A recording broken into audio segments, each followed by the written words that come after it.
Animal Crossing isn't perfect. Even as a die-hard fan, I can recognize when the developers make some of the worst decisions ever. It's important to make these heard so that if anyone with any kind of decision making sees this video, they gotta know what we hate so these things don't come back in the future. And by we, I mean me, I guess, since I came up with these and I didn't ask you guys, but maybe we can ask you guys.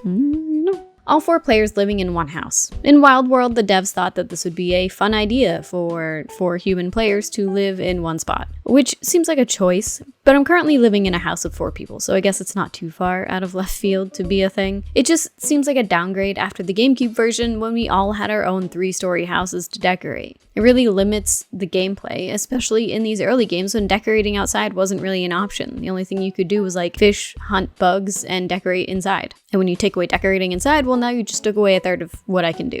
I think the devs realized that this was a poor choice because we haven't seen it return. I do wonder why they did this in the first place. Was it because Wild World was the first game on a handheld and it just made sense? Maybe it saved some memory space to only have 1 house in the game that needed to load instead of 4. Maybe in their minds it made more sense because it was on a handheld usually owned by 1 person. Or was it a way to force us and the people that we play Animal Crossing with to be even closer? The whole reason Animal Crossing exists is because a dad wanted to play a game with his kids without having to play simultaneously. He wanted to come home from work late at night, play a game that his child had already played earlier, and still manipulate the same world so that when the kid woke up for the day, he could feel like he was playing a game with his dad. So maybe the single house was a way for us to just be forced together.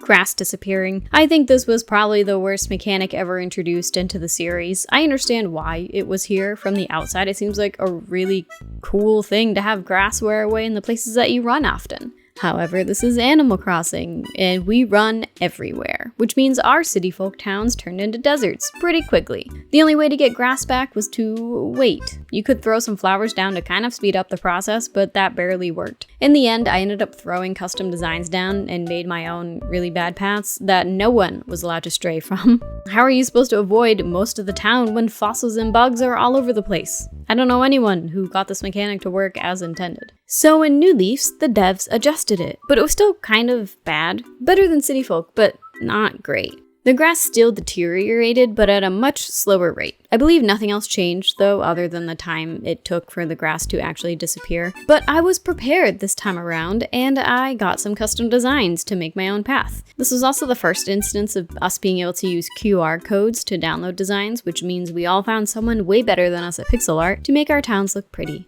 This mechanic did not return in New Horizons. Instead, the devs give us their own dirt paths to artificially make our own dirt. So we didn't have to create deserts anymore, and then people still made deserts. Another gripe I have with New Leaf, villagers moving on top of your places, your items, your things. I know a lot of people say they hate how much power we have over our islands in New Horizons, but I really hated when you set up a nice flower patch, a pathway, or a perfect tree orchard, and some villager you just don't care about comes in and plants their house right in the middle of it all. Maybe we need a compromise between the two. Go back to the days of GameCube games where there were little tip signposts that represented where villager houses could possibly go. This allows you to decorate around them without the villager messing up any hard work, as well as not allowing us to choose exactly where everything goes. But I guess the current mechanic does work with the deserted islandness of the game. From the beginning of New Horizons, it is our job to build this place up into a thriving town, which means we have to have a lot of say in what happens, who comes, who goes, where things are. It's entirely possible that the next game mechanic will be based on whatever that theme is. It's just whatever the developers decide to implement, what makes the most sense. Probably the worst part of New Leaf, building up Main Street. Okay, I don't mind that there's a long-term goal to invite characters to this one area, upgrade their stores. I like the overall aspect of Main Street. It's one of the mechanics I really liked in the game, but it takes far too long.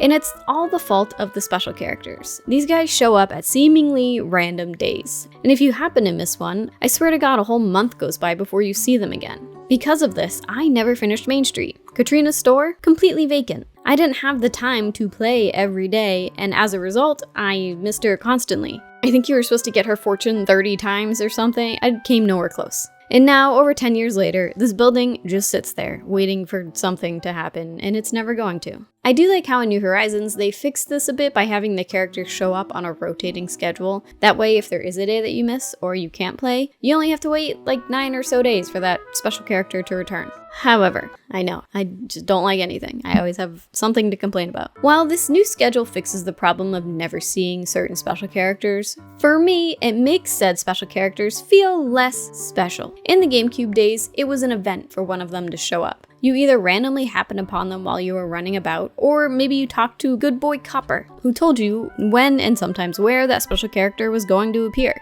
Talking to the visitor was such an experience that you didn't want to miss it. The reason this worked in the original game is because talking to the special characters wasn't a prerequisite to building up anything in the town, it was just its own thing.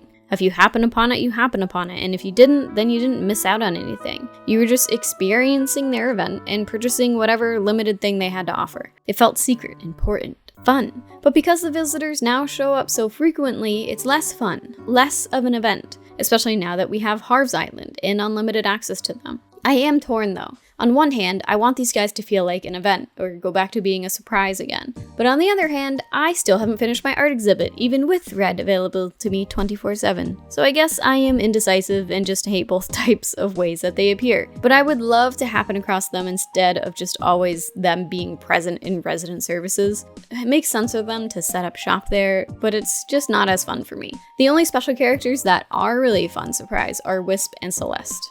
Well, kind of Celeste. Thanks to Medio Nook, which is my fault, I can predict when she will probably show up. But she is supposed to be just a random surprise. I'm not sure if I prefer the old mechanics thanks to nostalgia, or if they're just indeed better. The little things I miss, like reading the message board and seeing where the buried treasure is for the day. Give me back some buried treasure. But one mechanic I am glad was changed up from the original game, fishing. Oh my god, fishing was abusive in the GameCube game. Thankfully, the devs made the mechanic a bit easier to stomach. With the later games, the fish aren't as blind, they'll be more attracted to your bobber, and their slower nibble reaction time makes catching fish way easier. I'm happy this has been completely reworked, and I hope that they keep fishing the way it currently is. One mechanic that really needs to be reworked though, neighbors visiting uninvited. This is the most annoying thing when you're in the middle of decorating or really doing anything in your house. It interrupts you, literally stops you in your tracks while your visitor asks if you're home.